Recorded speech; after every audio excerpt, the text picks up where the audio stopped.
some of the ECGs. So now you see that here this arrhythmia is normal in this patient, abnormal in this patient. The patient is 55 years old. So what arrhythmia we have? Pulse is faster during some pace, pulse is slower some pace. So the sinus arrhythmia. Sinus arrhythmia in elderly is definitely abnormal. So presence of sinus arrhythmia in elderly is abnormal. Absence of sinus arrhythmia in children is abnormal. Pause is when QRS is not found. Suddenly you find no QRS, it is a pause. So here I have a pause where there is no QRS.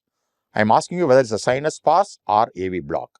For that you must see whether you have a block P wave inside the pause. There is no block P wave inside the pause. So this is a sinus pause.